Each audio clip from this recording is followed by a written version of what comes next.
Before Drive, before directing one of the worst movies I've ever seen, before turning into one of Hideo Kojima's Danish boy toys, before this guy bowled a perfect game, before Literally Me, Nicholas Winding Refn made Bleeder in 1999, and not starring his current and singular boy toy, but an entire boy toy band, including Mads Mikkelsen. Bleeder takes place in the city of Copenhagen, and follows two friends, Leo and Lenny, and already we've got double L's, and triple if you count the location.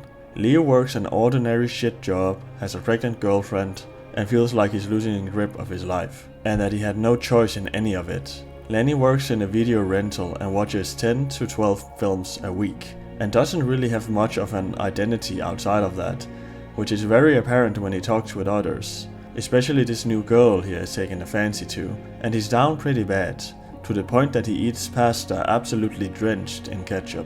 There isn't a big grandiose plot, instead it's a movie about these two and their close circle and how they all interact. It's like playing Sims 2 back in the day and making a bunch of randomized characters and locking them inside a house with no doors and 10 stoves. The rest of the main cast include Louise, Leo's pregnant girlfriend, Louis, Louise's protective brother, Lea, Lenny's crush, and Gitcho, a friend of the guys and who works at the same video rental as Lenny. They have distinctive personalities and quirks, and though they aren't as defined as Leo and Lenny, they act and feel like people and help move the story forward. This is one of the movies that I feel get realistic acting right, unlike so many movies today whose characters try to behave like human beings, and in turn behave like actors trying to win an Oscar.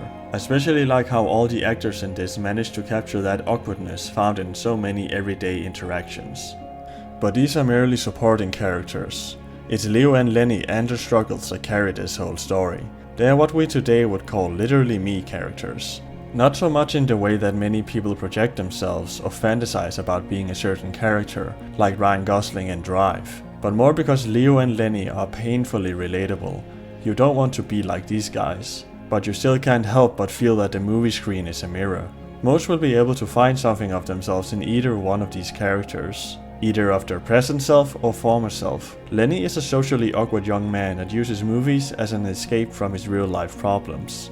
Whoa, he's literally me. Leo is unhappy with his stale and boring life and is losing his sense of self and self-agency, and along with witnessing a violent beating, starts becoming more and more aggressive, and ends up beating his pregnant girlfriend.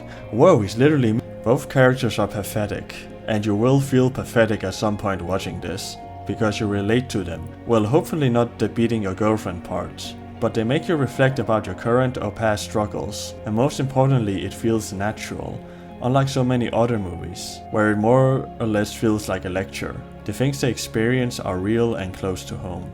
I also want to highlight the IMDb summary. I think this should be on the back of all future DVD and Blu-ray releases. The setting is about as ordinary as you can get, but through the use of color and music, moments of high tension feel otherworldly and surreal. And that's exactly what moments like this feel in real life. It's not just artsy, it's yet another tool used to make you connect with the characters and the world, and it makes you feel like you're in the room watching it all transpire, like you're watching two loved ones argue and fight. The atmosphere gives you the feeling of hanging out with friends, and that you know something is gonna go down sooner or later, but until then you just have to sit there and anticipate it. Bleeder is an uncomfortable yet beautiful movie, and I can't recommend it enough. So go watch it, but remember, you will never be Mads Mikkelsen, because you could never be me.